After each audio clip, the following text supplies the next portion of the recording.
When the Bleach manga ended on the 22nd of August 2016, there was a lot of backlash. We had 15 years of storytelling, world building, and investment into one of the greatest shonens of our time. But fan expectations were sent crashing down when the final chapters of the Bleach manga felt like a sprint to the finish line. Major battles were off-screen, character arcs that had been built up across the entire Thousand Year Blood War arc were resolved in a handful of panels. The final fight against Yhwach felt very anticlimactic, and everything just ended so abruptly that people were confused about what had just happened. The Thousand Year Blood War arc was supposed to be Kubo wrapping everything up and tying it in a neat bow.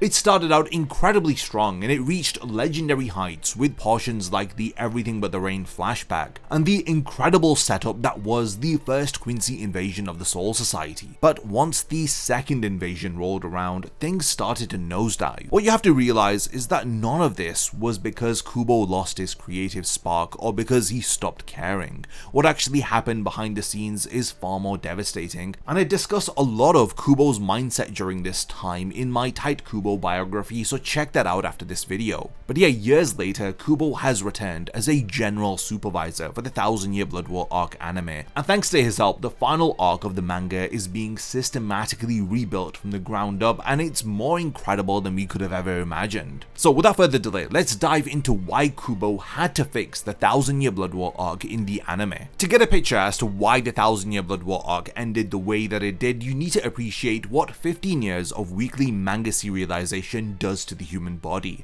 Kubo had been writing and illustrating Bleach since 2001 in Weekly Shonen Jump, and before that he had a prior serialization with Zombie Powder and multiple one-shots that he was working on. So he's been non-stop creating manga since the late 90s. Jump is known for having one of the most brutal publishing schedules in the entire world. You're expected to produce a 17 to 19 page chapter every single week with minimal breaks year after year. The physical demands of this are staggering. Kubo had developed a habit of leaning his entire body weight on his left shoulder while he was drawing, and over the course of the 15-year serialization of Bleach, this had destroyed him. During his 2017 interview with Giga Jump, he confirmed that he had a torn shoulder tendon. Without him knowing it, he had been working through this pain for the final year of Bleach's publication, not knowing that he had a fractured shoulder. After finishing the final chapter of Bleach, he got a MRI scan done and discovered the full extent of the damage. He had a partial fracture and torn tendons in his left shoulder. While Bleach was serialized, he didn't have a chance to get surgery because there was no real time. The weekly schedule doesn't stop for you. A year before Bleach ended, Kubo had a meeting with Shueisha where they mutually agreed that the series would end in a year's time. There are a ton of misconceptions about this, with people thinking that Bleach got the axe, that sales dwindled and the series was cancelled outright, but no, this was a mutual decision between Kubo and Shueisha. I think they agreed to that 1-year deadline because that was as much work as Kubo could do. In general, the Thousand Year Blood War arc is one of the best shonen arcs when you look at its first 2/3. The first Quincy invasion is incredible. You have Yamamoto's final stand against Yhwach, which is still one of the most devastating moments in the series. Everything But the Rain is universally praised as some of the most beautiful character writing that Kubo's ever created. The Blade is Me sequence, where Ichigo accepts his true identity and reforges his Zanpakuto, is the culmination of all of these years of storytelling, and it was done incredibly. The problems do begin once the battles start escalating during the fights that take place within Vaherveld. Kubo was running out of time and health here, and you can feel it in the pacing. A lot of things started to be streamlined. He began showing only the key story beats and off-screening anything that he couldn't fit into his remaining chapter count.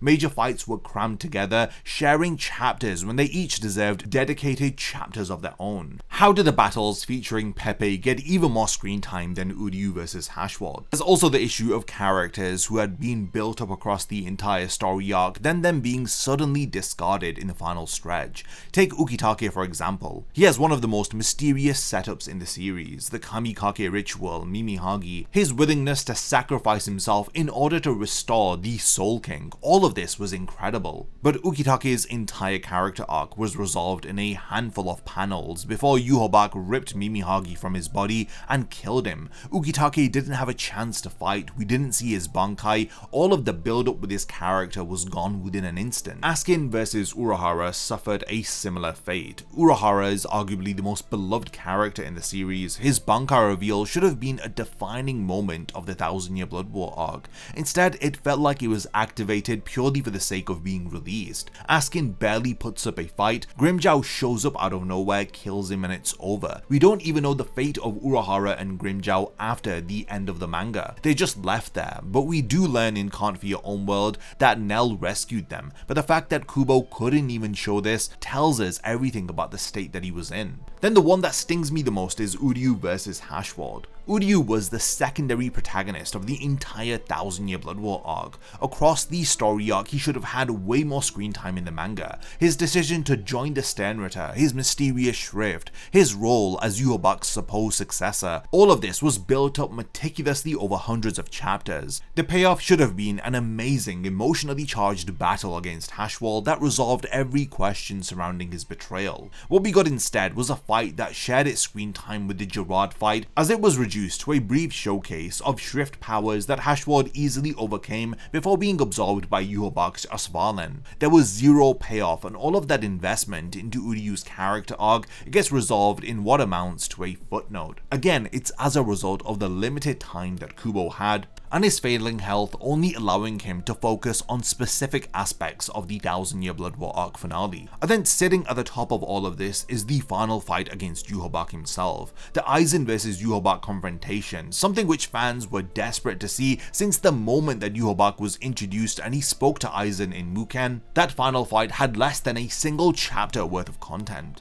Aizen's Kyokasui Getsu deceived the Almighty, which was incredible, but all of it was done at such breakneck speed that you had very little room to breathe, and most people had to reread the chapter multiple times just to understand what was actually happening. And not to forget Ichigo activating his true Bankai and Yhwach snapping it before we even get to see what it does. Then the Still Silver Arrowhead conveniently disables all of Yhwach's power, Ichigo lands the finishing blow, and it's all done. We then get 2 epilogue chapters which feature a 10-year time skip, and suddenly everything's fine. The Soul Society's rebuilt, everyone's happy, the final remnants of Yhwach's power are eliminated by Kazui. There's no denying it, there is a phantom pain when it comes to the ending of the Bleach manga. Even beyond the fights, the lore itself was left incomplete. Yhwach's full motivations were never properly contextualized in the manga version. We knew he wanted to destroy the Soul King and merge the realms, but the deeper reason behind it and his connection to his father was never really revealed. The primordial world that existed before reality was split into 3, the role of the ancestors of the 5 great noble families,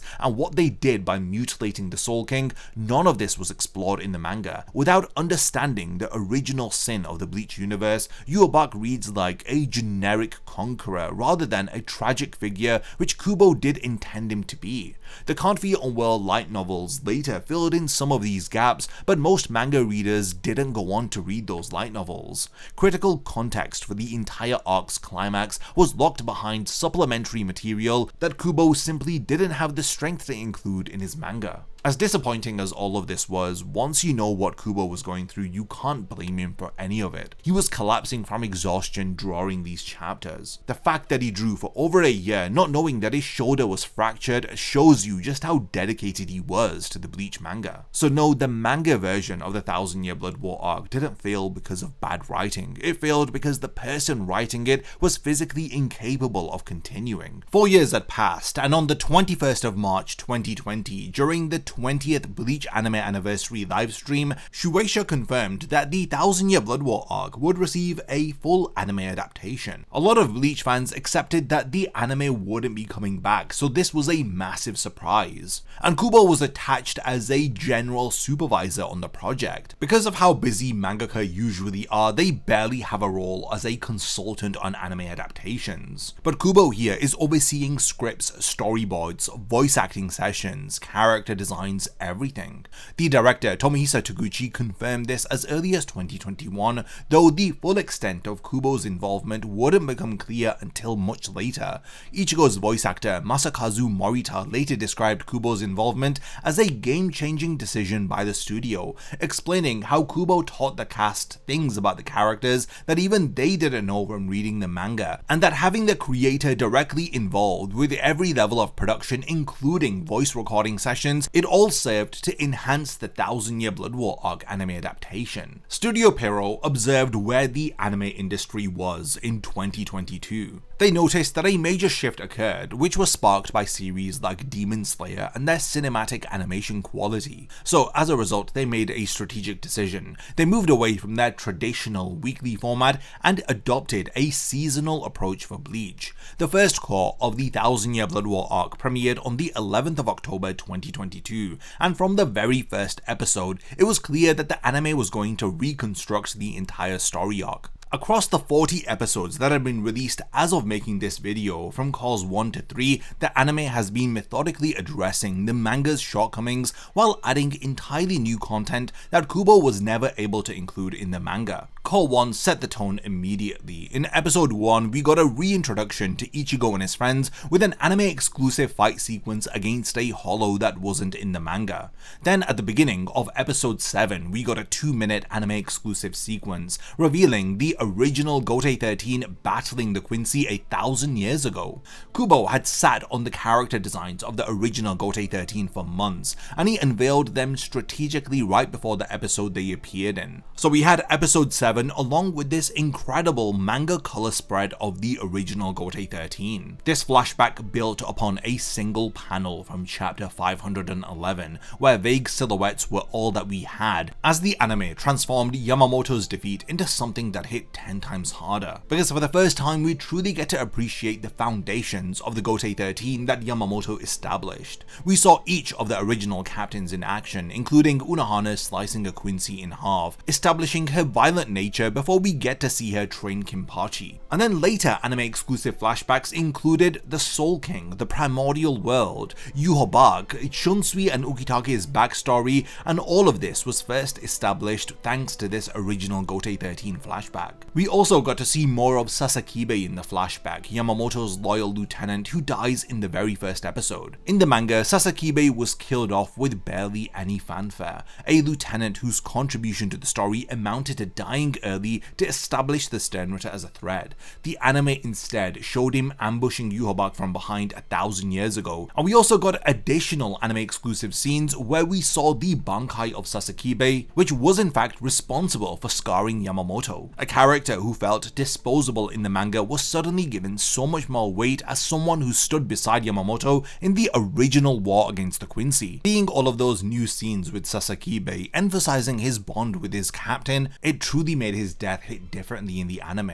The first call also expanded the Aizen and Yhwach meeting in Muken during episode 6. In the manga, this was a single panel showing Aizen tied to his chair with a brief mention that Yhwach offered him a position. The anime turned this into a full 2-minute scene with original dialogue, showing Aizen refusing Yhwach's offer because he refuses to follow in anyone's footsteps. It gave us insight into why Aizen opposed Yhwach and set the stage for their eventual confrontation in the final battle. The anime also took note to begin reshaping Uryu's character arc from the very start of the 1000-Year Blood War, adding scenes of him reading his grandfather Soken Ishida's journal, planting seeds for a character trajectory that would diverge significantly from the manga in later cores. Core 2 escalated the additions dramatically. We had Shinji's Bankai, Sakashima Yokoshima Happo Fusagari, which was revealed in an anime exclusive sequence during episode 16. Previously, this was exclusive to the Can't Fear on World light novels, but Kubo and the anime staff decided to reveal it within Core 2. We had a scenario where Shinji was overwhelmed by Sword Art, and it justified the activation of his Bankai, as he showcased its devastating ability to invert the perception of friend and foe of his opponents. They even showed him being careful with it because it affects allies too, which added genuine depth to a moment that didn't even exist in the manga. The Sword Art themselves were elevated from canon fodder in the manga to genuine lieutenant tier threats in the anime, which made Shinji needing his Bankai feel earned rather than forced. And we also had anime exclusive scenes giving more screen time to characters like Hisagi, Yumichika, and Ikaku as they were facing off against Quincy threats, and this was important because these characters were often forgotten about in the manga. The second core also restructured how events played out. Episode 24 opened with a 4-minute anime exclusive scene that rivaled the original Gote 13 flashback from Core 1. We were shown a never before seen conversation between Yhwach and Ichibei from 1,000 years ago, before Yhwach had originally invaded the Soul Society and fought the Gote 13. This exchange gave us direct insight into the philosophical rift between the Quincy King and the leader of the Zero Division. It established their conflict as something deeply personal rather than purely political. Komamura's final fight against Bambietto was also given additional clashes and some incredible emotional weight during his transformation into a wolf. The anime chose to include an exclusive shot of Yhwach silently watching Komamura struggle from the castle, which wasn't in the manga. The anime also continues to build upon Uryu's character, as we see Hashward personally appear and recruit Uryu into the Sternritter. We then see Uryu picking up the defeated BG9 and Kangdu from the battlefield for judgment. Small additions like this added a lot of context to events that were completely off-screen in the source material. Throughout Core 2, the anime created an entirely original subplot with Ichigo's journey through Irazu Sando. This was depicted through a series of increasingly disturbing post-credit scenes across multiple episodes. Walking the path of Irazu Sando confirms whether if Ichigo is a worthy Soul King candidate or not, as he has to be able to endure the burden of all 3 of the realms without being crushed by them. Ichigo was successful in the end, as the Irazu Sando post-credit scenes ended with Ichibei smiling as Ichigo emerges transformed. The biggest structural change in Core 2 came during episode 25, where the second Ashvalan was massively restructured from its manga counterpart. In the manga, Yhwach performs the Ashvalan right after Nimaya defeats Askin and before leaving the Cage of Life. The anime pushed it to a completely different point in the narrative, having Yhwach cast it after Ichibei cuts his name and power in half, and after Hashward and Uryu have been defeated by the Zero Division. When the Schutzstaffel were revived, the anime gave them partial Volständig forms, a detail that was absent from the manga. The restructuring allowed for those anime-exclusive battles between the Royal Guard and the Schutzstaffel. This also included Senjumaru's Bankai reveal, which was anime-exclusive, and Uryu's extended fight against her. This is important to understand because it establishes a direct precedent for how Core 4 will likely handle the third Ashvalan, which is the event that kills Gerard and absorbs Hashward. If the anime changed about the second Ashvalan so much to create room for new fights, just imagine what they are going to do in the fourth core when Yhwach casts that third Ashvalan. Core 3 went further than anyone could have ever expected, as Ukitake, the character I mentioned earlier, who was so criminally underutilized in the manga, he received over 10 minutes of anime exclusive flashback content in a single episode. They gave him 5 separate flashback sequences, tracing his life from age 3 when Mimihagi saved him, to his first meeting with Shunsui, to mourning Yamamoto's death alongside Shunsui and Unohana standing before the broken pieces of Ryujin Jaka. In a 4th flashback, we saw Ukitake standing before the Central 46, refusing to appoint a new lieutenant after Kain Shiba's death. This explained why he waited until the Fullbrink arc to make Rukia his lieutenant. This gave his sacrifice actual emotional weight, which the manga was unfortunately lacking. And here's the part that has massive implications for Core 4. In the manga, Ukitake's body collapsed after Mimihagi was absorbed by Yhwach at the start of chapter 621, so at this point he was pretty much dead and done in the story. But in the anime, Ukitake and Mimihagi still appear to be alive at this point in the story. The anime staff deliberately kept Ukitake around longer than the manga did, so this strongly suggests that there's additional Ukitake content planned that hasn't been revealed yet. The anime also made subtle but significant changes to who delivers key information. In episode 31, when the Black Torrent pours from Yhwach after absorbing the Soul King, it was Hashward who explained this phenomenon in the manga. The anime stripped that dialogue from Hashward and gave it to Aizen instead, along with new original lines about him sensing Yhwach's power from within Muken. This was a deliberate move to keep Aizen active in the narrative rather than sitting silently in his chair until the final battle. Between this and the expanded Mugen scene from Core 1, the anime has been steadily building Aizen's involvement across all 3 cores so that his eventual confrontation with Yhwach in Core 4 carries the weight of a rivalry that's been simmering for the entire series. Shunsui has also benefited from similar treatment. The manga barely showed him operating as head captain after Yamamoto's death. The anime makes a point of giving him multiple original scenes across Core 3 where he's actively commanding the Gotei 13. He orders all Shinigami to return to the lab, he coordinates the gate construction to the royal palace, and he delivers an anime original rallying speech before the final assault on Varveld.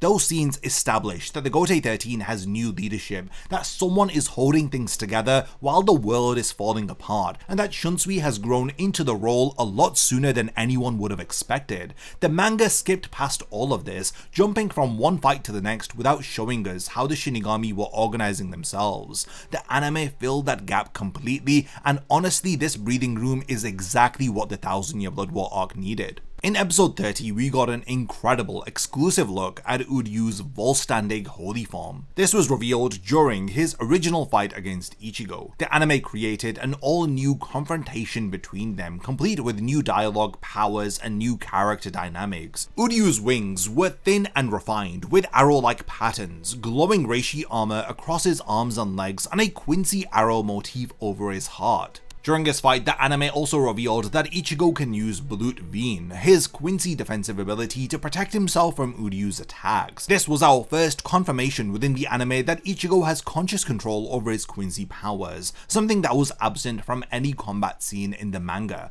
Uryu's dialogue here was entirely new too, as it references the anime original scenes from Core 1 where he reads Soken Ishida's journal, as all of this is tying those early exclusive scenes directly into his motivations for siding with the Quincy. He spoke about how Shinigami and Quincy can never truly coexist, how his grandfather's dream was a mistake, and how the grudge between the two races stretches back 1000 years. None of this dialogue existed in the manga. All that we got there was Uryu simply firing arrows at the ground near where Ichigo and everyone were standing as they fell from the royal palace. The anime turned an anticlimactic departure into a full-scale original battle with over 12 minutes of original content. Then there's the original fight nobody expected, which was Uryu versus Renji. Renji showcased new techniques with his true Bankai during this fight, including abilities that connected back to Ichibe's training flashback from episode 18 of Core 2, where we learned Renji needed 20 seconds to imbue Zabimaru with enough reishi for his techniques to hold their shape. Core 3 also dropped some of the biggest lore reveals in the entire series, and most of them were anime original. In episode 28, we were shown the actual primordial world of Bleach for the first time. It was a vast ocean of reishi where a young teenage Yhwach stood half submerged watching the Soul King floating above the waters wielding a mysterious sword. As the flashback continues, Yhwach ages from a teenager to a young adult to the figure that we recognize from 1000 years ago when he fought the original Gotei 13. While the Soul King pointed his blade over the vast ocean, 3 ripples formed on the surface of the water, depicting the exact moment that reality was split into the 3 realms. Then we watched as Yhwach was rapidly de-aged into a baby while the Soul King's limbs were severed, revealing the mutilation that created the current world order. This was an enormous amount of cosmological lore that Kubo simply couldn't fit into the manga. The guy watched his own father get dismembered and turned into a living linchpin. This changes everything about how you read his war against the Soul Society. The anime also revealed to us the true name of the Soul King Adonais. This was revealed earlier in a Club Outside question and answer on Kubo's fan club, so it's great to have this included in the anime too. And then there are these structural changes that a lot of people don't even realize which are setting up Core 4. The most dramatic reorganization in Core 3 was the Hashward vs Basby fight. In the manga, this battle takes place in chapters 630 to 634, before Mairi vs Pernida and before Shunsui vs Lil Barrow, the anime ripped it out of that position entirely and placed it at the very end of Core 3, saving their tragic childhood friendship turned bitter rivalry as the emotional climax of the entire season. Core 2 and 3 have shown us how willing the anime staff are to restructuring the events of the manga, so this gives you a bit of a teaser as to how many things will be restructured within Core 4. The anime also removed the Reishi collapse chip storyline from Uryu's plan entirely. In the manga, Hashua detected Uryu's betrayal through these chips, but surprisingly the anime has gotten rid of this subplot, giving Uryu a completely new and still unrevealed plan that links back to Soken and Ryuken. This is a massive departure from the manga, and it signals that Uryu's resolution in Core 4 is going to be fundamentally different from what manga readers experienced. Core 3 also made a point of moving Ishin and Ryuken's arrival at Varavalt significantly earlier than in the manga, and we got an anime exclusive scene of them visiting Kanai Katagiri's grave, and it seems like they clearly have something planned. The anime showed us that the original Ashvalan from 9 years ago also impacted Uryu rather than his mother, another departure from the manga that deepens the Ishida family's generational trauma, especially with Yhwach. And at the very end of Core 3, Riruka and Yukio appeared at the Shiba residence, where Ginjo and Tsukishima have been training with Ganju. This hints at expanded roles for the Fullbringers in Core 4. These characters barely had a presence in the manga's finale, but the anime is clearly building towards giving them something meaningful. Every single one of these changes was overseen by Kubo. He drew the storyboards for the anime exclusive fights. He designed Senjumaru's Bankai and Uryu's Volstandig. He wrote the dialogue for scenes that never existed before. The studio is not making up filler content here. Every addition is done with Kubo's approval. And finally, he is able to do justice to the 1000-year Blood War arc, which he wasn't able to do in its manga form because physically he was at his limit and he couldn't draw anymore.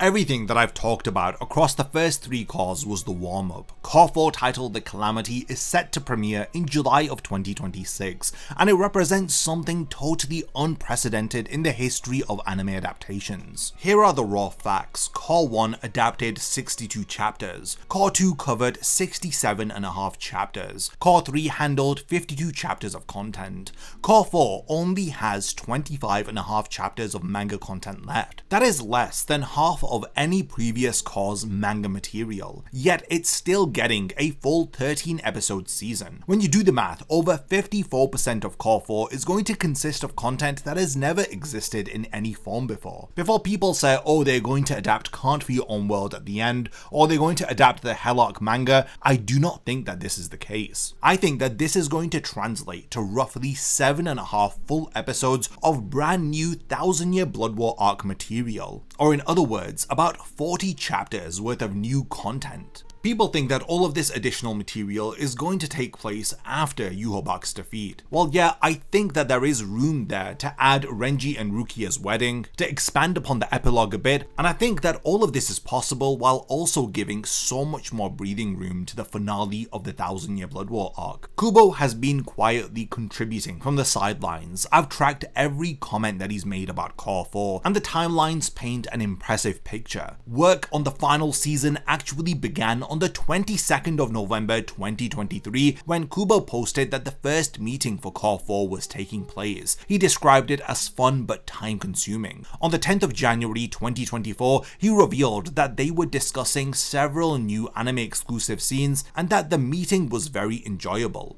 On the 4th of December 2024, Kubo showed the anime staff new storyboards that he had drawn specifically for Core 4, and the team was reportedly overjoyed after seeing them. He described these storyboards as being insanely difficult to animate, adding that he was praying for the animators. Whatever he is cooking up is going to push the studio to their absolute limits. At the 2025 Anime Expo Bleach panel, Kubo dropped the statement that his supervision work for Core 4 alone equals everything that he has done for Cores 1 through 3 combined. He's already been hands-on for the 3 entire seasons, attending recording sessions, reviewing scripts, drawing storyboards for original scenes, and his work on this final season exceeds all of that put together. At Jump Festa in December of 2025, he went further, stating that he'd already finished supervising nearly all of the storyboards and related material, with about half of the voice recording sessions completed. He also confirmed that there would be original content not present in the manga, and that he was personally curious about how those parts would turn out. And then there's the episode 46 leak from Club Outside. If Core 4 begins at episode 41, then episode 46 is the 6th episode. Recording session details revealed that the title references chapter 679, which is the end. This is where Yhwach defeats Ichigo and prepares to steal his powers. The leak also confirmed that Soifon and Omaida are involved in episode 46, which is wild because they're completely absent from this part of the manga. This could mean that the entire Gote 13 is reacting to Yhwach's victory, or it could mean that they are getting anime exclusive fight scenes with Gerard Valkyrie. Either way, Pierrot Films is restructuring and rebuilding how events unfold within the anime in comparison to the manga. If we are getting manga content like chapter 679 by episode 6, then that leaves 7 episodes with only about 7 chapters of manga content to work with. This leads me to believe that the back half of Core 4 is going to be almost entirely original material. And given how the anime restructured the second Ashvalin in Core 2 to create room for entirely new fight sequences, the third Ashvalin in Core 4 is almost certainly going to receive the same treatment. If we had like 10-minute Ukitake flashbacks, 12-minute long new fight scenes, then it's easy to imagine how the final fight against Yhwach is going to be padded out, how Uryu vs Hashwad is going to have so much more screen time, how Isshin and Ryuken will have more involvement, and what on earth are Ginjo and Tsukishima going to be doing. In the manga, Yhwach's third Ashvalin knocks out Hashwad and kills Gerard within chapter 680. The anime could spread this across multiple episodes, using it as a pivot point to expand the Askin, Gerard and Hashwad fights before the energy redistribution brings them to their conclusions. We've already seen this exact playbook in Core 2, and I do think they might use it again here. Core 4 is also going to be Pierrot Films' very first completely self-produced project. While Core 3 carried the Pierrot Films banner, it wasn't entirely created by that division. Producer Yoshihiro Tominaga has been transparent about their ambitions, specifically citing Demon Slayer as a catalyst for industry-wide improvements and confirming that budgets have been substantially increased to achieve cinema-level quality. Core 4 will have more original content than ever before, and it's going to be the best looking core that we've had.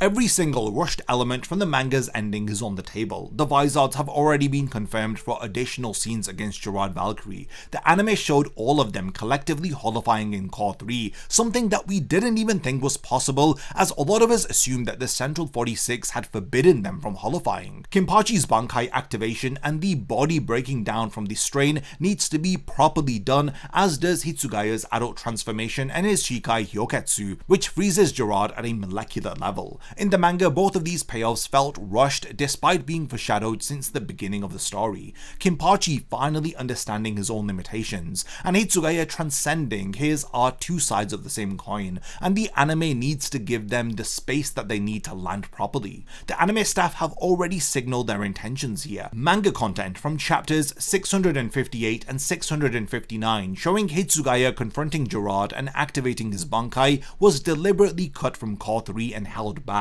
with the anime instead teasing his return through still shots during the finale. They are clearly saving Hitsugaya for Core 4 because they know his adult form reveal deserves a proper showcase, not the abbreviated version that the manga had. The Urahara vs Askin fight needs a complete expansion. There's a Urahara and Yoruichi backstory that Kubo has fully written, and one that even the author of Can't Fear Homeworld refused to include in his light novels because he insisted that Kubo should be the one to draw it someday. The storyboards Kubo has prepared for Core 4 could very well contain this flashback. Yoruichi's God of Thunder form, where her Reiatsu changes 48 times per second to outmaneuver Askin Shrift, deserves a proper showcase.